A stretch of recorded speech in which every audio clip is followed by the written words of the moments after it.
ડિક્શનરીમાં એક શબ્દ છે ઇનોવેશન અને ઇનોવેટિવ. આમ તો અત્યાર સુધી આ બે શબ્દો ડિક્શનરીમાં જ હતા, પરંતુ માનનીય નરેન્દ્રભાઈએ આ દેશના યુવાનો માટે આ બે શબ્દોનો પ્રયોગ કર્યો અને ઇનોવેશન કરો મતલબ કે કંઈક નવું કરો. મને આ રિયલ્ટી ગેટવે એ સાંભળીને નરેન્દ્રભાઈનો વિચાર યાદ આવ્યો છે.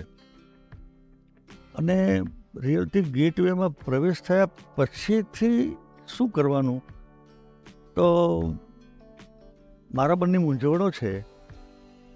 એના માટે મારે તમારી સાથે પરામર્શને ચર્ચા વિચારણા કરવાની. એની જગ્યાએ તમે પ્રોપર્ટી પેરેન્ટિંગ શબ્દ જે લાવ્યા છો એ માટે હું તમને ખૂબ અભિનંદન આપું છું. માણસ ગરીબ, મધ્યમ વર્ગ કે તવંગર કોઈ પણ હોય, એને જીવનમાં પોતાનું રહેવાનું ઘર, મકાન નહીં, એ માટે ચોક્કસ ઈચ્છા હોય જ. પણ મનમાં મૂંઝવણ હોય કે જમીન ખરીદવી, તૈયાર લેવું, જમીન ખરીદવી તો એની પ્રોસેસ, તૈયાર લેવું તો એની પ્રોસેસ, અને એની કિંમત, આ બધા જ પ્રશ્નો વ્યક્તિ સાથેના, સરકાર સાથેના, આ બધા જ પ્રશ્નોમાં હું મૂંઝાતો હોઉં છું. તો અને એ મૂંઝવણ દૂર કરવા માટે મારે એક કરતાં વધારે ઓફિસમાં જવું પડે છે, એક કરતાં વધારે વખત જવું પડે છે, એક કરતાં વધારે વાર મીટિંગ કરવી પડતી હોય છે, અને એમાં સમય જાય છે. આજે હું તમારી ફી આપવા તૈયાર છું, પણ મારી પાસે સમય નથી. આ સંજોગોમાં આ આઈડિયા તમને કેવી રીતે આવ્યો? આમ તો હું તમને વર્ષોથી જાણું છું, એટલે તમે આ જ વિષય માટે તમને પૂછવા આવનારની સંખ્યામાંથી આ વિચાર આવ્યો હશે એવું લાગે છે. તો જરા એમાં કંઈ પ્રકાશ પાડો. બાબુ, બાળકોને લઈને હું ભાવનગરથી અમદાવાદ શિફ્ટ થયો અને મારો લગભગ 32 વર્ષનો અનુભવ રિયલ એસ્ટેટ સેક્ટરનો. એટલે ઘણા બધા મિત્રોનો ફોન આવે કે અમારે અમદાવાદમાં મકાન લેવું, છોકરો મોટો થાય છે તો ભવિષ્ય માટે, તો કોઈ રેફરન્સ હોય તો કહેજો. કારણ કે દરેકને અમદાવાદ, ગાંધીનગરમાં હવે એવું થઈ ગયું છે કે એકાદી પ્રોપર્ટી હોય તો સારું. એમાં એક જનરલ પરસેપ્શન છે. અને અમદાવાદમાં જે મિલકતો વેચાય છે એમાંથી 45% અમદાવાદની બહારના ડિસ્ટ્રિક્ટના લોકો લે છે. અને એ બધાના પ્રશ્નો હોય છે કે ભાઈ મારે મકાન લેવું તો કોની પાસેથી લેવું. અને મારી પાસે અનુભવ હતો એટલે મને થયું કે આવી જ જો કોઈ સેવા શરૂ કરી દો તો શું થાય કે જે લોકો આવે છે એને એન્ડ ટુ એન્ડ બધી જ સેવા મળે. કે એને આપણે મિલકત ગોત દઈએ ત્યાંથી શરૂ કરીએ, એના નામે એન્ટ્રીઓ પડે, એના નામે હાઉસિંગ લોન લેવાય જાય. એક તો દૂર રહેતો હોય, બીજા ડિસ્ટ્રિક્ટનું હોય, ધોરાજીનું હોય, ક્યાંક અમદાવાદ એટલે ભાવનગરનું હોય, કોઈક રાજકોટથી આવતો હોય, તો હું છે કે એને એક નિશ્ચિંતપણે પોતાની પ્રોપર્ટી છે. બીજું માર્ગદર્શન નથી મળતું. તો કોણ નક્કી કરશે કે અમદાવાદમાં કયા એરિયામાં લેવું? તો એ પણ આપણે એને માર્ગદર્શન આપી શકીએ. તો મારી પાસે અનુભવ હતો, લોકોની જરૂરિયાત હતી, એટલે એમ થયું કે કંઈક આવું શરૂ કરીએ. પછી નામ ગોતતા ગોતતા એવું લાગ્યું કે આ કોઈક વડીલ કેમ પેરેન્ટિંગ કરતું હોય કે ભાઈ તું ચિંતા નહીં કર, હું બેઠો છું ને હું તને કરી દઈશ.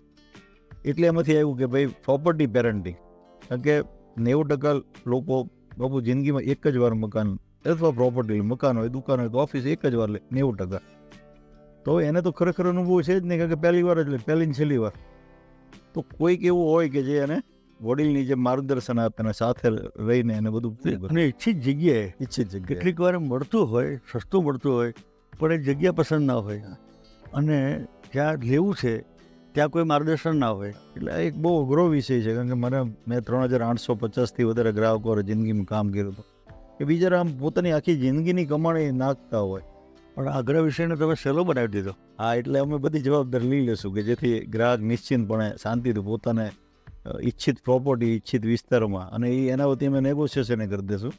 અને અમારો 1.5% ચાર્જ લેવાનો. મોટાભાગે સર્વિસો ઘણા લોકો આપે છે, પેરેન્ટિંગ પ્રકાર નહીં પણ બ્રોકરેજની, તો એ લોકો બુકિંગ સુધી લઈ જાય છે અને 1% ચાર્જ લે.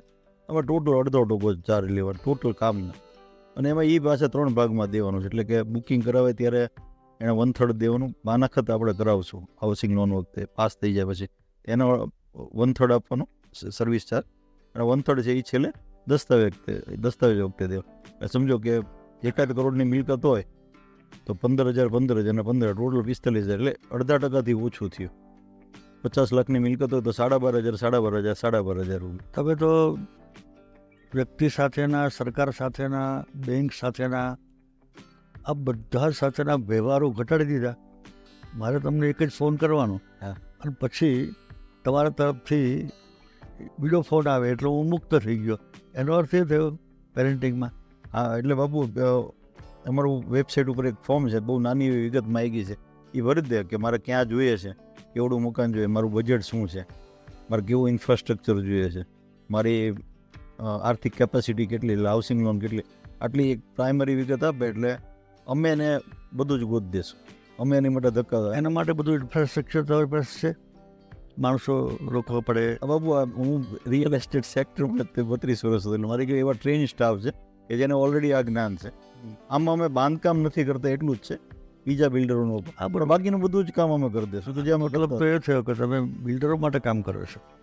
હા, બિલ્ડરોને ફાયદો થશે કે એક સાથે એને મળશે. બીજું કે અત્યારે એવું થાય બલ્કમાં ગ્રાહકો મળશે. બલ્કમાં મળશે. બીજું બાપુ પ્રોબ્લેમ એવો છે રિયલ એસ્ટેટ માર્કેટનો કે બિચારા ઘણા બધા બિલ્ડરો ઘણું બધું ઇન્ફ્રાસ્ટ્રક્ચર બનાવે, હવે એને ખબર નથી કે ગ્રાહકની જરૂરિયાત છે કે નહીં. તો આમાં અમને એ પણ અમે માહિતી આપશું બિલ્ડરને કે ભાઈ ગ્રાહકને આટલું જ ઇન્ફ્રાસ્ટ્રક્ચર હોય તો તું એટલું જ બનાવ, જેથી કોસ્ટિંગ હજી નીચું આવે, એટલે ગ્રાહકને સસ્તું પડે, બિલ્ડરને બુકિંગ મળી રહે, કોસ્ટિંગ નીચું. અથવા તો તમે બે સગવડતા ઊભી કરો છો, ગ્રાહકની પણ ખરી અને બિલ્ડરની પણ ખરી. હું બિલ્ડર છું, મારી પાસે જમીન છે, તો ગ્રાહકો મળશે કે નહીં એ દ્વિધામાં હું શરૂ નથી કરતો. એના બદલે જ તમે તો તૈયાર ગ્રાહકો અમને આપો છો. હા, એટલે બાપુ એમાં થોડી સ્પષ્ટ કહ્યું કે આપની પાસે જમીન છે, આપ બાંધવા માગો છો, પણ આપને ખરેખર ખબર નથી કે અહીંયા મારે 2 BHK બાંધવાથી બધું વહેંચાઈ જશે કે 4 BHK. આ માહિતી અમે આપશું. કારણ કે અત્યારે થાય છે એવું કે ગ્રાહકને અડધી બાઈનું શર્ટ જોતું હોય અને બિલ્ડર આખી બાઈનું બનાવી રાખ્યું, એના કારણે ઘણી વાર વહેંચાતું નથી. એટલે આ એક બહુ અમદાવાદ જિલ્લા, એટલે આમ તો અમદાવાદ ગાંધીનગરનો કદાચ આને સર્વે પણ કહી શકાશે કે કયા વિસ્તારમાં કઈ પ્રકારનો ગ્રાહક, શું ડિમાન્ડ છે, શું ઇન્ફ્રાસ્ટ્રક્ચર જોઈએ, કયા બજેટમાં જોઈએ, આ બધી આપણી પાસે માહિતી આવી જશે. એટલે બિલ્ડરોને આપણે માર્ગદર્શન આપી શકશું કે ભાઈ આ જમીન છે તો અહીં 2.5 BHK બનાવ તો 100% બધું વહેંચાઈ જશે. એટલે બિલ્ડરોને ફાયદો થશે. આજે અમે ઊભું કરશું આખું, જે અમે જે 9મી જૂનથી લોન્ચ કરીએ છીએ, તો બિલ્ડરોને ઘણો બધો આમાં માર્ગદર્શન મળશે. અને એમાં જે નવા ઉગતા બિલ્ડર હોય એનું જોખમ ઘટી જશે કે અહીંયા આ જ બનાવાય તો વહેંચાઈ જશે. દાદાની સાક્ષીએ હું તમને ખૂબ ખૂબ શુભેચ્છા પાઠવું છું. અને આ ક્ષેત્રમાં નવો જ વિચાર છે, એટલે દાદાના આશીર્વાદ બસ આશીર્વાદ આપો તમારા ઉપર ખૂબ ખૂબ વરસે.